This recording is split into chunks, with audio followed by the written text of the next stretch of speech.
இது இந்த கதையோட இரண்டாம் பாகம். முதல் பாகத்தோட லிங்க் டிஸ்கிரிப்ஷனில் இருக்கு.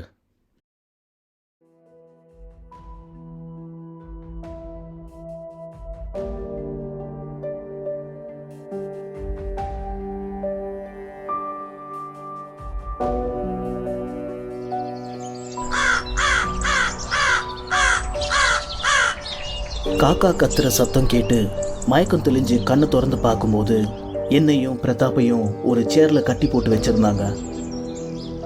நாங்கள் எங்கே இருக்கோன்னு எங்களுக்கே தெரியல. எங்களை சுற்றி ஒரு 10-15 பேர் நின்றுக்கிட்டு இருந்தாங்க. எல்லாரும் ஃபோன்லேயும் லேப்டாப்லேயும் பிஸியாக இருந்தாங்க. அந்த ரூமில் நிருப்பமாவோட ஃபோட்டோ இருந்தது. கிட்டத்தட்ட ஒரு 50-55 வயசு இருக்கக்கூடிய ஒரு ஆள், நிரு முழிச்சிட்டாங்க, இங்கே வா அப்படின்னு கூப்பிட்டாரு. உடனே அந்த ரூம்ல இருந்த அத்தனை பேரும் எங்க முன்னாடி வந்து நின்னாங்க. அதுல எங்க வீட்டுக்கு போலீஸ் வேஷத்துல வந்தவனும் இருந்தான். ஆரம்பத்துல எங்க வீட்டுல திருட வந்த 2 பேத்துல ஒருத்தன் போட்டிருந்த அதே ரெட் புல்லோவரை போட்டுக்கிட்டு என் பக்கத்துல வந்து நின்னான். நிருப்பமா என் பக்கத்துல வந்து பிரதாப் பிரதாப்னு அவரை தட்டி எழுப்புனாங்க. அவர் கண் முழிச்சதும் என்னையும் சுத்தி இருக்கிற எல்லாத்தையும் பார்த்து பயங்கரமா திட்ட ஆரம்பிச்சாரு. உடனே அந்த அம்மா, எங்களை மன்னிச்சிருங்க சார், எங்களுக்கு இதை தவிர வேற வழி தெரியல, பயப்படாதீங்க, நாங்க உங்களை ஒன்றும் பண்ண மாட்டோம், உங்ககிட்ட சில விஷயங்களை புரிய வைக்கணும். நீங்க இப்போ என் வீட்டில் தான் இருக்கீங்க. இது என் ஹஸ்பண்ட் காத்தமுத்து. அது என் தம்பின்னு அவங்க சொல்லும்போது என் குழந்தை எங்கடி அப்படின்னு பிரதாப் ஆவேசமா கத்துனாரு. அதுக்கு அந்த அம்மா, உங்க குழந்தை உங்க வீட்டில் அவளோட பாட்டியோட தான் இருக்கா, நாங்க உங்களை மட்டும்தான் கூட்டிட்டு வந்தோம், தயவு செஞ்சு நாங்க சொல்றத கொஞ்சம் பொறுமையா கேளுங்க. ரொம்ப வருஷத்துக்கு அப்புறம் எங்களுக்கு ஒரு குழந்தை பிறந்தது. ஆனா அது பிறந்த நாள்ல இருந்து எங்களை சுத்தி நிறைய அமானுஷ்யமான விஷயங்கள் நடந்தது. அதை பத்தி பேசும்போது இவர் தான் சீரியஸா எடுத்துக்கல. ஒரு கட்டத்துக்கு மேல என்னால என் குழந்தைய நேருக்கு நேரா பார்க்கவே பயமா இருந்தது. எங்களை சுத்தி நிறைய பேர் ஒருத்தரா சாக ஆரம்பிச்சாங்க. குருவாயூர்ல எனக்கு தெரிஞ்ச ஒரு நம்பூதிரி இருந்தாரு. அவர்கிட்ட போன போது அவர் என் குழந்தைய பார்த்த உடனே சொன்னது, இது சாத்தானோட குழந்தை, உன் புருஷனை கூட்டிட்டு வான்னு சொன்னாரு. இவர்கிட்ட எந்த விஷயத்தையும் சொல்லாம நம்பூதிரி கிட்ட கூட்டிட்டு போனேன். என் கண்ணு முன்னாடி இவர் மேல இருந்த அந்த துஷ்ட சக்திய நம்பூதிரி ஓட்டினாரு. அப்புறம் தான் சொன்னாரு, என் குழந்தை உருவானது என் புருஷன் மூலியமா இல்ல, அவர் மேல இருந்த அந்த சாத்தா மூலியமானு. அதுக்கப்புறம் அவர் தான் என் குழந்தை மனுஷ ரூபத்துல இருக்கிற சாத்தாம் பிள்ளைன்னு எங்களுக்கு புரிய வச்சாரு. வேற வழி இல்லாம அந்த நம்பூதிரியை வச்சு எங்க குழந்தைய அந்த கருங்காலி முண்டச்சி அம்மன் முன்னாடி கொன்னுட்டோம். அடுத்த வருஷமே எங்களுக்கு இன்னொரு குழந்தை பிறந்துச்சு. இப்போ அவன் லண்டன்ல படிச்சுக்கிட்டு இருக்கான்னு சொல்லி ஒரு பையனோட போட்டோவை காட்டினாங்க. இத்தனை வருஷத்துக்கு அப்புறம் திடீர்னு ஒரு நாள் ரோட்ல போகும்போது தற்செயலா நம்பூதிரி நீ பிரசவத்துக்கு போறத பார்த்தாரு. உன் வயத்தை பார்த்த உடனே அவருக்கு உள்ள இருக்கிறது அந்த சாத்தானோட குழந்தைதான்னு புரிஞ்சது. எப்படியாவது இதை உங்களுக்கு தெரியாம நாங்களே கொல்லணும்னு நிறைய ட்ரை பண்ணோம். ஆனா உங்க வீட்டில் இருக்கிற அந்த துஷ்ட சக்தி எங்களை தடுத்துக்கிட்டே இருக்கு. இனிமே அந்த சாத்தான் இன்னொரு குழந்தைய உருவாக்காம தடுக்கணும்னா இந்த குழந்தைய அதை பெத்தவங்களே கொல்லணும். உங்களை சுத்தி இந்நேரம் உயிர்கள் போக ஆரம்பிச்சிருக்கும். நீங்களே நிறைய அமானுஷ்யத்தை உணர ஆரம்பிச்சிருப்பீங்க. அந்த குழந்தை உயிரோடு இருக்கிற ஒரு நாளும் அதோட சக்தி அதிகமாகும். ஒரு உயிரை எடுக்கும் போதும் அது இன்னும் ஸ்ட்ராங்கா ஆகும். எந்த ஒரு தாய் தகப்பன்கிட்டையும் கேட்கக்கூடாத ஒன்றை கேட்குறோம்னு எங்களுக்கு நல்லாவே தெரியும். ஆனால் வேற வழி இல்லைம்மா. உங்களுக்கு இன்னும் எத்தனை குழந்தை வேணாலும் நீங்க பெற்றுக்கலாம், இது ஒன்று மட்டும் வேண்டாம். நாங்கள் சொல்ல வேண்டியதெல்லாம் சொல்லிட்டோம், இதுக்கப்புறம் நீங்களே ஒரு முடிவெடுங்கன்னு சொல்லி எங்கள் கை கட்ட அவிழ்த்து வெளியே விட்டாங்க. நானும் பிரதாப்பும் ரொம்ப டிஸ்டர்ப்டாக வீட்டுக்கு போனோம். வீட்டுக்கு போகிற வரைக்கும் நாங்கள் எதுவும் பேசிக்கல. கதவை திறந்து உள்ளே போனதும் அம்மா நக்ஷத்ராவை கையில் வச்சுக்கிட்டு கண்ணில் ஈரத்தோட பதட்டமாக ஃபோனில் எனக்கும் பிரதாப்புக்கும் கால் பண்ண டயல் பண்ணிக்கிட்டு இருந்தாங்க. நாங்கள் உள்ளே வந்ததை அவங்க கவனிக்கலை. அம்மானு கூப்பிட்டதும் பதறி போய், வந்துட்டீங்களா, உங்களுக்கு ஒன்றும் ஆகலையே, என்னாச்சு, எங்கே போனீங்க அப்படின்னு கேட்டாங்க. நான் பயங்கலந்த சோகத்தோட நக்ஷத்ராவையே பார்த்துக்கிட்டு அவளை தூக்க போனேன். அம்மா உடனே குழந்தைய கொடுக்காம இன்னும் இறுக்கமாக பிடிச்சிக்கிட்டாங்க. எங்களை பார்த்து, 2 பேரும் கிட்ட வராதீங்க, நேற்று நைட்டு வந்தவங்க யாரு, எதுக்கு குழந்தைய கொல்ல சொன்னாங்க, நீங்க அவங்க கிட்ட தான் போயிட்டு வரீங்களா, பதில் சொல்லிட்டு அப்புறம் குழந்தைய தூக்குன்னு சொன்னாங்க. எனக்கு துக்கம் தாங்காம அழுதுகிட்டு ரூமுக்கு போயிட்டேன். அதுக்கப்புறம் பிரதாப் அம்மா கிட்ட என்ன பேசினாருன்னு தெரியல. ஃபியூ மினிட்ஸ்க்கு அப்புறம் பாப்பாவை தூக்கிக்கிட்டு ரூமுக்கு வந்தாரு. நான் அவர் முகத்தை பார்த்ததும் அவர் உடஞ்சி வேதனையோடு அழுதாரு. என் பக்கத்தில் உட்காந்து பாப்பாவை என் மடியில் மெதுவாக வச்சுட்டு என் தலையை பிடிச்சி அவர் நெத்தியோடு வச்சுக்கிட்டு, நமக்கு ஏண்டி இப்படியெல்லாம் நடக்குதுன்னு அழுதாரு. ஏன்னு எனக்கு தெரியும் நினைக்கிறேன் பிரதாப்னு நான் அழுதுகிட்டே சொன்னேன். அவர் பரிதாபமா என் கண்ணை பார்த்தாரு. எனக்கு ஒரு 10-15 வயசு இருக்கும்போது எப்பயாவது ஒரு தடவை என் கனவுல ஒரு உயரமான நிழல் வரும். அந்த நிழல் என் பக்கத்தில் வர ட்ரை பண்ணும். ஆனால் அதை நான் வரவிட மாட்டேன். சில சமயம் ஒரே கனவு ரிப்பீட் ஆகும். என்னோட 13 வயசுல நான் பெரிய மனுஷன் ஆனதுக்கப்புறம் அது என்னதான் பண்ணுதுன்னு தெரிஞ்சுக்க ஒரு தடவை அந்த நிழலை கிட்ட வர ஆலோ பண்ண. கிட்ட வரும்போது அந்த நிழல் ஒரு முழு கருப்பு உருவமாக மாறுச்சு. பார்க்க கொடூரமாக இருக்கும். தூக்கத்திலிருந்து பயந்து எந்திரிச்சிடுவேன். அதுக்கப்புறம் பல தடவை கனவுல வந்தது. எனக்கு 20 வயசு இருக்கும்போது அது என்னோட செக்ஸ் வச்சுக்க ட்ரை பண்ணுச்சு. ஆனால் நான் அதை அலோவ் பண்ணலை. அப்போதான் எனக்கு ஜேக்கபோட லவ் ஆச்சு. அவனை லவ் பண்ணும்போது ஒரு தடவை கூட அது வரலை. 3 வருஷத்துக்கு அப்புறம் மிஸ் அண்டர்ஸ்டாண்டிங்ஸ்னால பிரேக்கப் ஆயிடுச்சு. ஏன்னு நான் உங்ககிட்ட முன்னாடியே சொல்லியிருக்கேனே. அதுக்கப்புறம் மறுபடியும் இந்த உருவம் கனவுல வந்து என்னை செக்ஷுவலாக அப்ரோச் பண்ணும். நான் ரிஜெக்ட் பண்ணிக்கிட்டே இருந்தேன். ஆனால் உங்களை கல்யாணம் பண்ணதுக்கப்புறம் அது வரலை. ஒரு நாள் நீங்கள் சென்னை போனீங்க, ஞாபகம் இருக்கா? அன்னைக்கு நம்ம ஃபோனில் ரொம்ப ரொமான்டிக்காக பேசணும். அன்னைக்கு நைட்டு அது மறுபடியும் வந்துச்சு. என்னை செக்ஷுவலாக அப்ரோச் பண்ணும்போது நான் ஃபஸ்ட் டைம் அலோவ் பண்ணேன். அந்த இன்டர்கோர்ஸ் எனக்கு ரொம்ப ப்ளஷர் கொடுத்தது. ஸோ அதுக்கப்புறம் நீங்கள் ஊரில் இல்லாத நேரத்தில் நானே அது வரணும்னு நினச்சிக்கிட்டு தூங்குவேன். அதுவும் வரும். ஒரு 4-5 தடவை வந்தது. அப்புறம் அதுவே வர்றத நிறுத்திடுச்சு.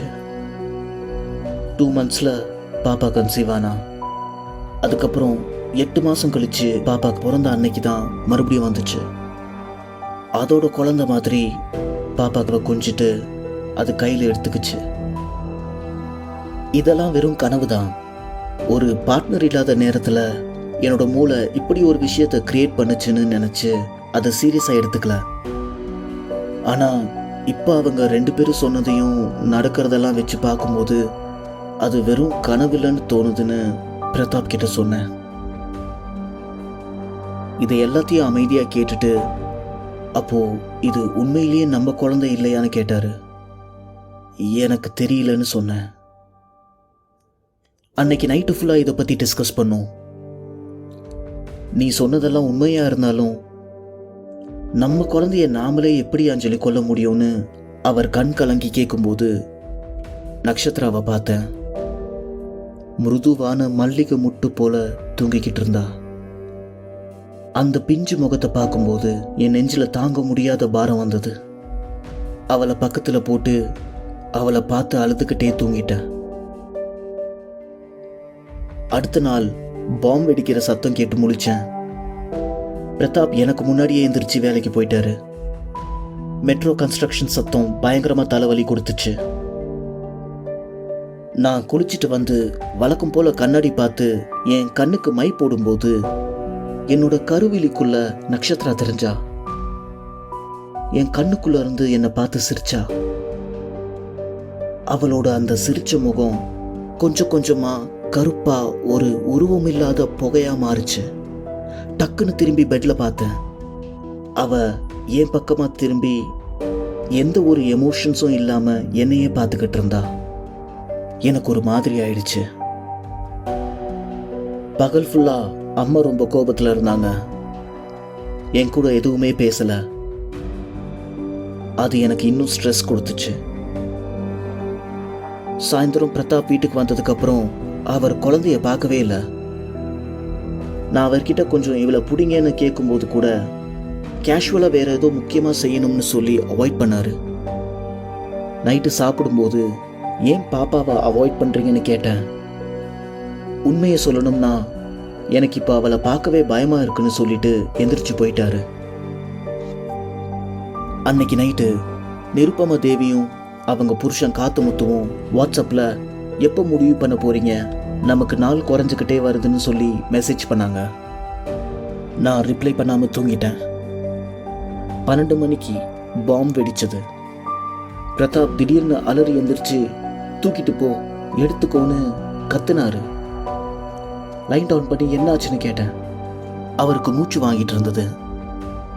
தண்ணி குடிச்சதுக்கு அப்புறம் அந்த கருப்பு உருவம் அந்த டோர் கார்னர்ல நின்னுக்கிட்டு பாப்பாவை கேட்டுச்சுன்னு சொன்னாரு. அவர் முதுக தடவிக்கிட்டே, ஒன்றும் இல்லை பிரதாப், கனவுதான் சொல்லி முடிக்கிறதுக்குள்ள கொடுத்துடலாம் அஞ்சலி, இந்த டார்ச்சரை தாங்க முடியல, கொடுத்துடலான்னு சொன்னாரு. ஏன் புருஷனா இதை சொல்றாருன்னு என்னால நம்பவே முடியல. என்னால முடியாதுன்னு சொன்னேன். அவர் அமைதியா இருந்தாரு. கோபம் தாங்காம என்னால என் குழந்தைய கொல்ல முடியாதுன்னு அவரை 2 கையால அடிச்சுக்கிட்டே நான் கதறி அழுதேன். அவர் என்னை கட்டி பிடிச்சுக்கிட்டு அழுதாரு. கொஞ்ச நேரத்துக்கு அப்புறம் அவர் போன் எடுத்து வாட்ஸ்அப் ஓபன் பண்ணி நிருப்பமா தேவி மெசேஜ் ஓபன் பண்ணாரு. என் முகத்தை பார்த்தாரு. நான் இல்லைன்னு தலையாட்டினேன். நாம இதுல இருந்து வெளியே வர வேற வழி இல்லை அஞ்சலி. நாம இன்னும் ஒண்ணு இல்ல 2 குழந்தை பெத்துக்கலாம். என்னால ஒரு நல்ல அப்பாவா இந்த குழந்தைய வளர்க்க முடியாது. தினமும் நரக வேதனையா இருக்கும். அவங்க சொன்னதெல்லாம் உண்மையா இருந்தா இன்னும் என்னென்ன ஆகும்னு கொஞ்சம் யோசிச்சு பாருன்னு சொன்னாரு. என்னோட ஆள் மனசுலையும் இது அந்த கருப்பு உருவத்துக்கு பிறந்த குழந்தைதான்னு நம்ப ஆரம்பிச்சேன். மனசை கல்லாக்கிக்கிட்டு ஒரு வேகத்துல சரின்னு ஒத்துக்கிட்டேன். பிரதாப் வாட்ஸ்அப்பில் அவங்களுக்கு ரிப்ளை பண்ணாரு. அடுத்த நாள் ராத்திரி 10 மணிக்கு குழந்தையோட எங்களை ஒரு கோயிலுக்கு வர சொல்லி லொகேஷன் ஷேர் பண்ணாங்க. காலையில் அந்த மெசேஜை பார்த்த நிமிஷத்துல இருந்து என் குழந்தைய நானே கொல்ல போறேன்னு நினைச்சு எனக்கு பைத்தியம் பிடிச்ச மாதிரி ஆயிட்டேன். காலையிலிருந்து நட்சத்திராவை என் கையிலேயே வச்சுக்கிட்டு அவளை பார்த்து ஓயாம அழுது அழுது என் கண்ணீரே வத்தி போச்சு. வாட்சை பார்த்து அந்த நேரம் நெருங்க நெருங்க தாங்க முடியாத ஒரு பயம், துக்கத்தினாலையும் ஆதங்கத்தினாலையும் பைத்திய மாதிரி அவளை தலையிலிருந்து அந்த பிஞ்சு காலு வரைக்கும் என் வாய் வலிக்கிற வர முத்தம் கொடுத்துக்கிட்டே இருந்தேன். என் உயிரே இன்னைக்கு என்னை விட்டு போக போகுதுன்னு ஒரு தடவையும் நினைக்கும் போது என்னால இதை செய்ய முடியாதுன்னு சொன்னேன். அத்தனை தடவையும் பிரதாப் நாம இதை செஞ்சுதான் ஆகணும்னு என்னென்னமோ சொல்லி கன்வின்ஸ் பண்ணிக்கிட்டே இருந்தாரு. ராத்திரி 8 மணிக்கு நிருப்பமா ஃபோன் பண்ணாங்க. என் நெஞ்சு வெடிக்கிற அளவுக்கு என் இதயம் வேகமா துடிச்சது. நட்சத்திராவை இறுக்கமா பிடிச்சுக்கிட்டு நான் கீழே உட்காந்துட்டேன். நான் வரமாட்டேன் பிரதாப்னு சொன்னேன். Please don't make it harder then what it is அப்படின்னு சொல்லி அவரும் அழுதுகிட்டே எங்க 2 பேர்த்தையும் எழுப்பி ரூமுக்கு வெளியே கூட்டிகிட்டு வந்தாரு. மெயின் டோரை என் அம்மா பூட்டிட்டு சாவியை இருக்க கையில் வச்சுக்கிட்டு எங்க போறீங்கன்னு ஆவேசமா கேட்டாங்க. பிரதாப் என்னென்னமோ போய் சொன்னாலும் அவங்க நம்பல. நீங்க 2 பேரும் அந்த குழந்தைய என்னமோ பண்ண போறீங்கன்னு எனக்கு நல்லா தெரியுது, நான் இருக்கிற வரைக்கும் விட மாட்டேன்னு சொல்லி கதவுக்கு முன்னாடி அழுத்தமா உட்காந்துக்கிட்டாங்க. பிரதாப் எவ்வளவு கேட்டும் கூட அவங்க நகரவே இல்லை. வேற வழி இல்லாம அவங்கள ரொம்ப மோசமா பிடிச்சி இழுத்து போட்டுட்டு அவர்கிட்ட இருந்த இன்னொரு சாவியை வச்சு கதவை திறந்தாரு. வேகமா என்னை வெளியே இழுத்துட்டு வந்து வெளியில இருந்து கதவை தாழ்பால் போட்டுட்டு என்னை காருக்குள்ள உட்கார வச்சாரு. குழந்தைய பார்த்து பார்த்து அழுதுகிட்டே வண்டியை வேகமா ஓட்டினாரு. 9:30 மணிக்கு ஊருக்கு வெளியே இருக்கிற ஒரு பாலடைஞ்ச கோவிலுக்கு போனோம். உள்ள போக போக என் ஹார்ட் பீட் இன்னும் அதிகமாகிக்கிட்டே இருந்தது. கர்ப்ப கிரகத்தில் நான் ஆரம்பத்தில் பார்த்த அதே நம்பூதிரி ஒரு யாகம் வளர்த்துக்கிட்டு இருந்தாரு. எங்களை பார்த்ததும் நிருப்பமாவும் அவங்க புருஷனும் வேகமாக வந்தாங்க. நக்ஷத்ராவோட உச்சந்தலையை தடவி பார்த்துட்டு நல்ல முடிவு எடுத்திருக்கீங்கன்னு சொன்னாங்க. எங்களை கர்ப்ப கிரகத்துக்கு எதிர்த்தாப்புல யாக குண்டத்துக்கு முன்னாடி உட்கார வச்சாங்க.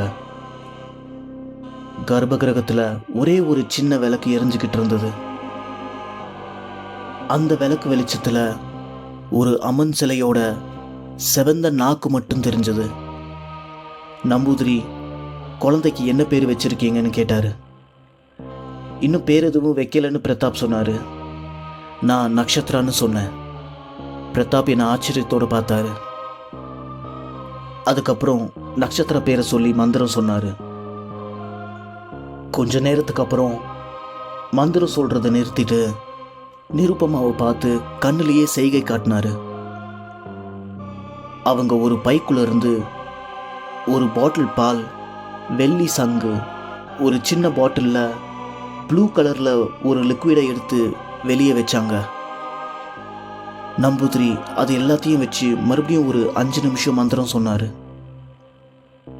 அந்த ஒரு நொடியும் குழந்தைய தூக்கிக்கிட்டு ஓடிடணும்னு என் நெஞ்சு கிடந்து அடிச்சுக்கிச்சு. நான் மனசளவில் தயாராகிறதுக்குள்ள இதை பாலில் கலக்கு அப்படின்னு சொல்லி நம்பூதிரி அந்த ப்ளூ கலர் லிக்விடை எடுத்து கையில் கொடுத்தாரு. தயங்கிக்கிட்டே அதை கலந்தேன். இப்போ அதை சங்கில் ஊற்றி குழந்தைக்கு கொடுங்கன்னு பிரதாப்பை பார்த்து சொன்னார். பிரதாப் கண்ணீர் மழுக என் கண்ணை பார்த்துக்கிட்டே அதை வாங்கினாரு. நாங்கள் 2 பேரும் நக்ஷத்ராவை பார்த்தோம். பூ மாதிரி என் மடியில் படுத்திருந்தா. முதல் தடவையா பிரதாப் நக்ஷத்ரான்னு அவளை கூப்பிட்டாரு. வேதனை தாங்காம சத்தமா அழுதாரு. அந்த சத்தத்துக்கு நக்ஷத்ரா மெதுவா கண்ணை முழிச்சா. கொடுங்க பிரதாப்னு நிருப்பமா சொன்னாங்க. கை நடுக்கத்தோட அவர் சங்க கிட்ட கொண்டு போகும்போது நம்பூதிரி அவரோட கையை டக்குன்னு பிடிச்சாரு. உங்க கண்ணீர் அதுல விழுந்துடுச்சு, அதை கீழே ஊத்திட்டு இப்போ நீ குடுமான்னு என்னை பார்த்து சொன்னாரு. நான் ரொம்ப தயங்கினேன். அவளுக்கு வலிக்குமான்னு நிருப்பமாவை கேட்டேன். அதுல எந்த டேஸ்டும் இல்லை, அவளுக்கு பால் குடிக்கிற மாதிரி தான் இருக்கும்னு சொன்னாங்க. பாலை சங்குல ஊத்தி அவ வாய்க்கிட்ட கொண்டு போனதும் அவ என் கண்ணை பார்த்து அழகா ஒரு சின்ன ஸ்மைல் பண்ணா. நான் அப்படியே நொறுங்கிட்டேன். அங்க இருந்து எல்லாரும் சீக்கிரம் குடுமா சீக்கிரம் குடுமான்னு சத்தம் போட ஆரம்பிச்சாங்க. என் மனசாட்சியை மீறி மூக்க தொடச்சிட்டு அவ வாயில பாலை ஊத்துன. சிரிச்சுக்கிட்டே குடிச்சா. பிரதாப்ப மறுபடியும் ஊத்த சொன்னாங்க. அவரும் தயங்கி ஊத்துனாரு. அவர் ஊத்தும்போது நக்ஷத்ரா அவரோட கண்ணை பார்த்தா. மனுஷன் அப்படியே உட்காந்து கதறினாரு. அடுத்த சில நொடிகள்ல நக்ஷத்ரா ஆள ஆரம்பிச்சா. கொஞ்ச நேரத்திலேயே அவ தொண்டை கிளியே கத்துனா.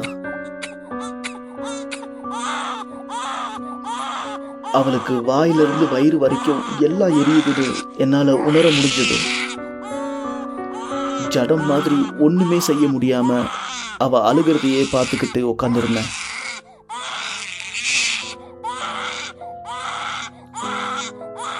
சில நிமிஷத்துக்கு அப்புறம் அவ அழுகையோடு சேர்த்து அவ மூச்சும் கொஞ்சம் கொஞ்சமா நிக்க ஆரம்பிச்சது. அவளோட முகமும் உடம்பும் நீளமா மாறுச்சு. அழுக முழுசா நின்னதும் மெதுவா கஷ்டப்பட்டு ஒரு 4 தடவை மூச்சு விட்டா. அவ கடைசி மூச்சு நின்னதும் என் உலகமும் நின்றுடுச்சு.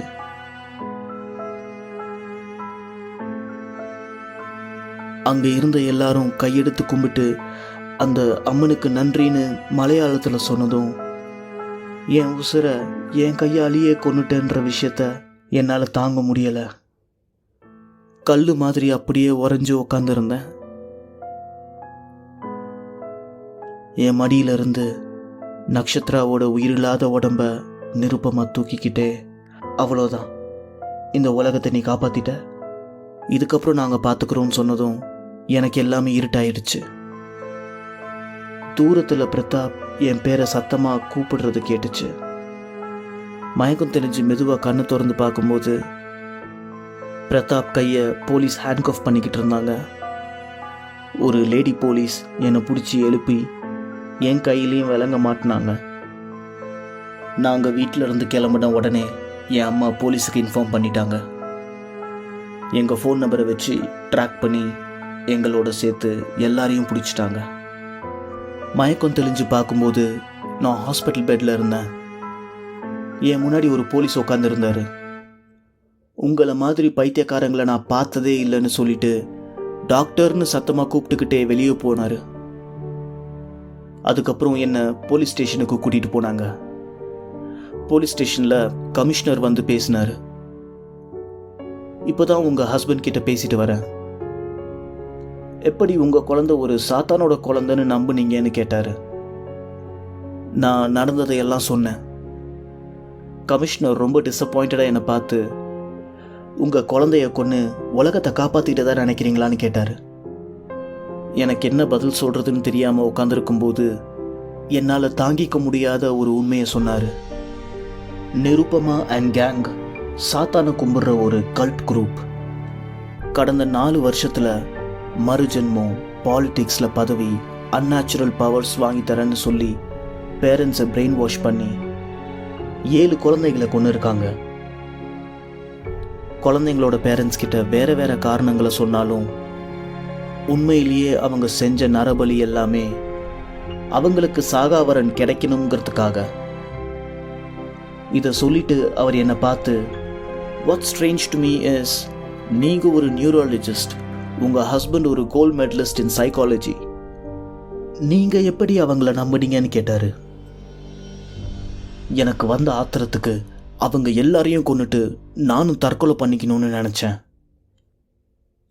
என் நக்ஷத்ராவை என் கையாலேயே விஷம் கொடுத்து கொல்ல வச்ச அவங்க அத்தனை பேரையும் துண்டு துண்டா வெட்டி கொல்லணும்னு முடிவு பண்ணேன். கோர்ட்ல வாதாடின எங்களோட லாயர் பப்ளிக் ப்ராசிக்யூட்டர் அக்யூஸ் பண்ற மாதிரி நானும் என் புருஷனும் கூட்டு களவாணிங்க இல்லைன்னு ப்ரூவ் பண்ணுறதுக்காக சில முக்கியமான விஷயங்களை ஆதாரமாக வச்சாரு. முதலாவதா என் வீட்டு பக்கத்திலேயே நடக்கிற மெட்ரோ கன்ஸ்ட்ரக்ஷன். கட்டுமான பணி நடக்கும்போது நிறைய சத்தம் ஏற்படும். முக்கியமாக அங்கே நடக்கிற பாம்பு எக்ஸ்ப்ளோஷன்ஸ். ஒவ்வொரு தடவை பாம்பு வெடிக்கும் போதும் அல்லது வெடிச்சதுக்கு அப்புறமும் infrared and low frequency sounds create ஆகுது. இதை கூர்ந்து கவனிச்சா மட்டும்தான் ஓரளவுக்கு கேட்கும். அந்த சத்தங்கள் தொடரும் போது மனிதர்களோட ரெட்டினா, அதாவது கண்களோட விழித்திரைய பாதிக்கும். அந்த நேரங்களில் நம்ம கண்ணுக்கு இல்லாத விஷயங்கள் இருக்கிற மாதிரி தெரியும். நிறைய பேர் இதை எக்ஸ்பீரியன்ஸ் பண்ணியிருப்பாங்க, பட் பொதுவாக அதை உதாசீனப்படுத்திடுவாங்க. சில பேர் மட்டும், குறிப்பாக குழந்தைகள், பயந்த சுபாவம் கொண்டவங்க, அவங்க உண்மையிலேயே எதையோ பார்த்ததை நம்பிடுவாங்க. இந்த சத்தம் மெட்ரோ கன்ஸ்ட்ரக்ஷன்ஸ் நடக்கிற ஏரியாவில் இருக்கிற மிருகங்கள், பறவைகள், ஏன் பூச்சிகளை கூட பாதிக்கும். இந்த ஏரியாவில் லோ ஃப்ரீக்வன்சி சவுண்ட்ஸ் இருக்கிறதுக்கான எவிடன்சஸ் ப்ளஸ் இதனால் நிறைய பேர் பாதிக்கப்பட்டிருக்காங்கங்கிறதுக்கான எவிடன்சஸையும் ஜட்ஜ் கிட்ட சப்மிட் பண்ணாரு. ரெண்டாவதா, நான் சாத்தானோட கனவுல உடலுறவு வச்சுக்கிட்டேன்னு நம்பிக்கிட்டு இருந்த அந்த கருப்பு உருவம், இங்கிலீஷில் இதை இன்க்யூபஸ்ன்னு சொல்லுவாங்க. ரொம்ப கட்டுக்கோப்பான ஒரு ஆர்த்தடாக்ஸ் ஃபேமிலியிலேருந்து வந்த எனக்கு ப்ராப்பரான செக்ஸ் எஜுகேஷன் கிடைக்கல. என்னோட பாலியல் உணர்வுகளை பற்றி யாருக்கிட்டேயுமே பேசாமல் வளர்ந்ததால் என் மனசில் நானே உருவாக்கிக்கிட்ட ஒரு பர்சோனா, அதாவது ஒரு கற்பனை காதலன் தான் அந்த கருப்பு உருவம். சரி, அப்போது என்னோட கணவர் எப்படி அந்த உருவத்தை பார்த்ததா சொன்னாருன்னு பப்ளிக் ப்ராசிக்யூட்டர் கேட்கும்போது என்னோட lawyer it is a clear case of ஃபாலியாடுன்னு சொன்னார். அதாவது பகிரப்பட்ட மனநோய் கோளாறு. இது நெருங்கிய உறவில் இருக்கிற 2 இல்லை 3 பேருக்கு மேலே ஒரு மாயையை ஷேர் பண்ணிக்கிறது மூலயமா எல்லாருக்கும் ஏற்படக்கூடிய ஒரு மனநோய். என்னோட டில்யூஷன்ஸ் என் கணவரையும் பாதிச்சிருக்கு. அது மட்டும் இல்லை, பக்கத்து வீட்டு சின்ன பையனும் ஒரு கருப்பு உருவத்தை பார்த்தான். எங்கள் 3 பேர்த்தையும் நாங்கள் பார்த்த உருவத்தை வரைய சொன்னாங்க. நாங்கள் வரைஞ்ச அந்த 3 உருவமும் வேற வேற மாதிரி இருந்தது. என்னையும் பிரதாப்பையும் இந்த நோய்க்காக டயக்னோஸ் பண்ண டாக்டர் ரிப்போர்ட்டை எவிடன்ஸாக கொடுத்தாரு. ஜட்ஜ் கிட்ட நான் ஒரு நியூரோலஜிஸ்ட், என் ஹஸ்பண்ட் ஒரு சைக்காலஜிஸ்ட்டுங்கிறத பப்ளிக் ப்ராசிக்யூட்டர் ஞாபகப்படுத்தினார். நாங்கள் தப்பிக்கிறதுக்காக எங்களோட நாலேஜையும் இன்ஃப்ளூயன்ஸஸையும் யூஸ் பண்ணுறோம். நாங்கள் எல்லாரும் ஒரே கேங்கு தான். என்னோட அம்மா மட்டும் போலீஸுக்கு இன்ஃபார்ம் பண்ணலன்னா நாங்கள் இந்த கல்ட் குரூப்பை இன்னும் எக்ஸ்பேண்ட் பண்ணியிருப்போன்னு என்னென்னமோ சொன்னார். எல்லாத்தையும் கேட்ட ஜட்ஜ் என்னை பார்த்து, இதெல்லாம் இருந்தாலும் படித்த நீங்களே எப்படி, எனக்கு புரியலன்னு ஆச்சரியமாக பார்த்தாரு. என்னோட வேதனையும் துக்கத்தையும் முழுங்கிக்கிட்டு ஜட்ஜை பார்த்து, நான் எமோஷ்னலி எவ்வளோ வீக்கான ஆளுன்னு இப்போ தான் தெரிஞ்சுக்கிட்டேன். எப்பேற்பட்ட படித்த மேதாவியாக இருந்தாலும் நம்மளோட உணர்ச்சிகள் சில நேரங்களில் அறிவை மழுங்கடிச்சிடும் யுவர் ஆனர். என்னால் இந்த கில்ட்டோட வாழ முடியாது, என்னை நீங்களே கொன்னுடுங்க, இல்லைனா கண்டிப்பாக அவங்க அத்தனை பேரையும் நானே காத்திருந்து கதற கதற கொல்லுவேன்னு சொன்னேன். கொல்லுவேன்னு சொன்னதுக்கு ஜட்ஜ் என்னை கண்டிச்சாரு. கடைசியாக இந்த குற்றத்தில் பங்கெடுத்துக்கிட்டதுக்காக எனக்கும் பிரதாப்புக்கும் மனநல சிகிச்சையோட 3 வருஷம் கடுங்காவல் தண்டனை கொடுத்தாங்க. நிருப்பமா அண்ட் கேங்குக்கு தூக்கு தண்டனை கொடுத்தாங்க. அவங்க தண்டனையை குறைக்க சொல்லி மேல்முறையீடு செஞ்சாங்க. நிருப்பமாவை தவிர மற்றவங்க எல்லாருக்கும் ஆயுள் தண்டனைன்னு தீர்ப்பு வந்துச்சு. நிருப்பமா செத்து இப்போ 2 வருஷம் ஆகுது. 6 வருஷமா நட்சத்திராவை இழந்த துக்கத்துல தான் நானும் பிரதாப்பும் வாழ்ந்துகிட்டு இருக்கோம். என் அம்மா இன்னைக்கு வரைக்கும் என் முகத்தை பார்க்காம இருக்காங்க. உங்க எல்லார்கிட்டையும் கடைசியா ஒன்று சொல்லிக்கிறேன். நம்ம நம்பிக்கைகள் நல்ல வழியில் நடக்கிறதுக்கும் வாழ்க்கையில் பெட்டர் ஆகிறதுக்கும் தான் யூஸ் ஆகணும். அப்படி இல்லைன்னா எல்லாமே மூட நம்பிக்கை தான். எனக்கு நடந்தது உங்களுக்கு ஒரு பாடமாக இருக்கட்டும். நன்றி. இந்த கதை உங்களுக்கு பிடித்திருக்கும் என்று நம்புகிறேன். உங்கள் வாழ்க்கையிலும் ஏதேனும் அமானுஷ்ய சம்பவங்கள் நிகழ்ந்திருக்கிறதா? திகில் வலையொலியில் உங்கள் கதையும் இடம்பெற வேண்டும் என்று விரும்பினீர்கள் என்றால் அதை டிஸ்கிரிப்ஷனில் உள்ள இமெயில் அட்ரஸுக்கு அனுப்புங்கள். நினைவிருக்கட்டும், அச்சம்தான் உயிர் காக்கும்.